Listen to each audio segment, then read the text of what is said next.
everyone, welcome back to my channel. I wanted to share just a quick tutorial with you, well, a talk through video with you today, because I've searched for something like this on YouTube for a long time and just haven't had any luck in finding sort of like how to produce this technique on my Cricut machine, but after some playing around over the last few days, I've managed to figure it out basically, and come up with a technique that I think works.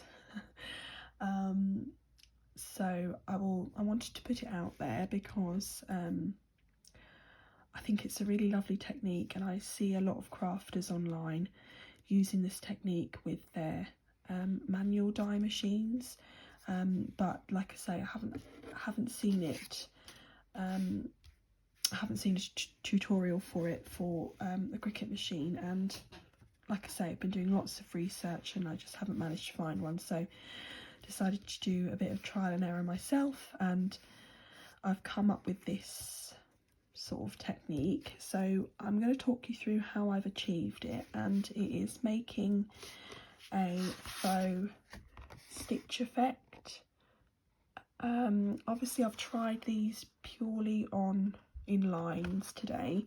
I haven't actually tested these on actual shapes because I'm still trying to work out how to do anything other than a line, but I thought I would share it with you as it is at the moment, and then if I have any other changes or developments, then I will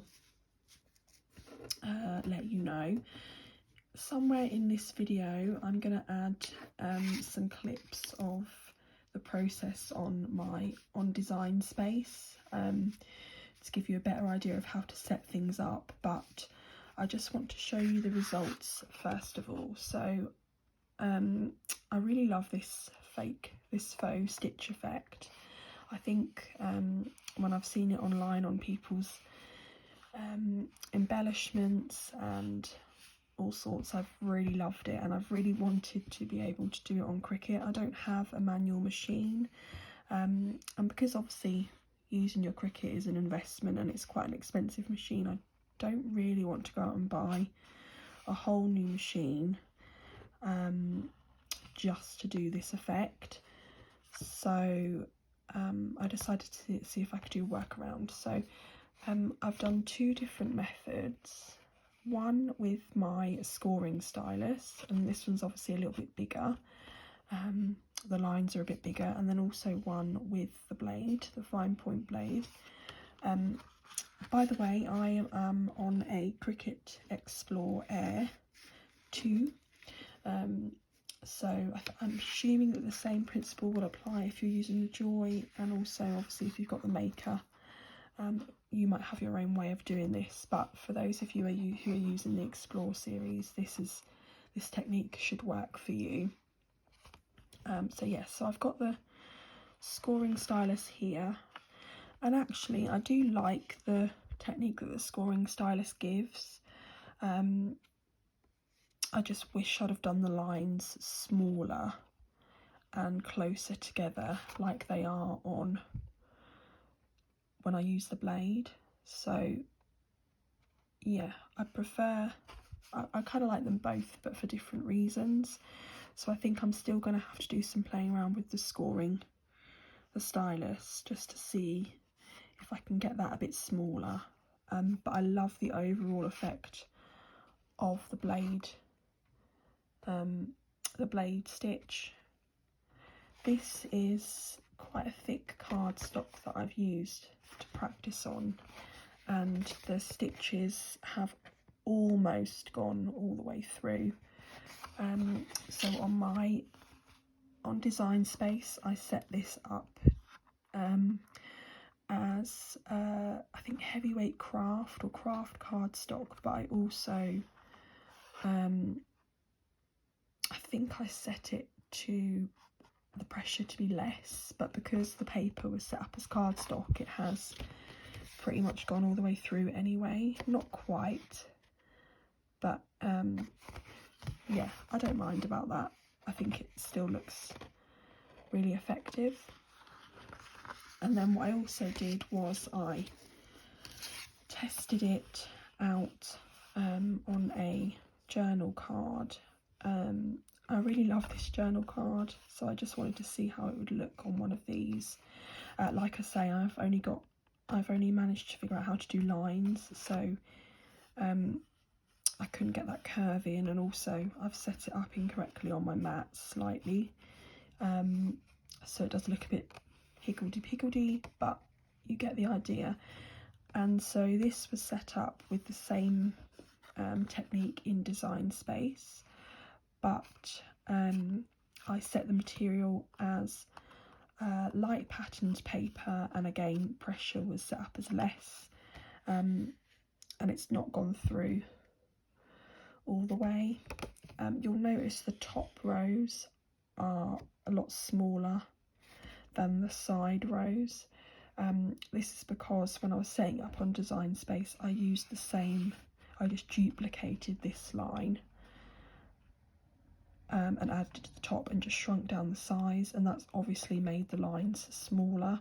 So I need to work out how to basically repeat that spacing but adding it underneath here. So yeah, the basic principle is there. And so yeah, so on Design Space, what I did was I basically just opened up a new project, and then I also added, basically from shapes, I went into the shapes tab and added a new line, and then I reduced the line size down to 0.5, so half a centimetre, and then I duplicated that line into one long row. So it's a bit time consuming. Obviously, if you've got, it's going to be a lot more work to achieve this effect than if you were just using a manual die and a die cutting machine. But I think the results are really pretty. So I think for every now and again, for the odd project, I think that this will be fine for me to use. So I shrunk down the line, got it to the desired length, grouped it all together, attached it, and then sent it to make it basically. And I did that for both the cut line and the score line. So that's basically how I achieved it. So I'll try and add in some clips at some point in this video of that process. Like I say, I haven't yet worked out how to get it to go around curves or waves, so this really at the moment would only be a technique that I could use on straight lines, obviously, so for edging on card and paper. But I'm hoping as I can practice a bit more and develop it a bit more, I might be able to figure out a way of how to go around circles and scallops and things. I've noticed on my Design Space there is a new warp feature. I don't know if I need to update my settings on my Design Space because it's not allowing me to use that feature. So I think if you have access to that, you might be able to warp the lines slightly to follow around shapes. You know how you can do on the score tool when you add it to circles. I'm hoping that feature will give me the ability to do that, but I can't do that yet. I need to do a bit of research. But at the moment, I have a little workaround for doing straight stitch lines or straight faux stitch lines. And yeah, I'm trying to decide. I think I would probably mix and match the two. As I say, I really like the score line just as much as I like the cut line, but I just wish I'd have done those a little bit smaller, so they look a bit more like a stitch rather than just random lines. So yeah, I hope that you have found this useful. If you have, and if you go to try this, then please do let me know and share your comments and questions below if you have any. And also, if you have figured out a better way of getting the same effect on your Cricut, I would love to hear that also.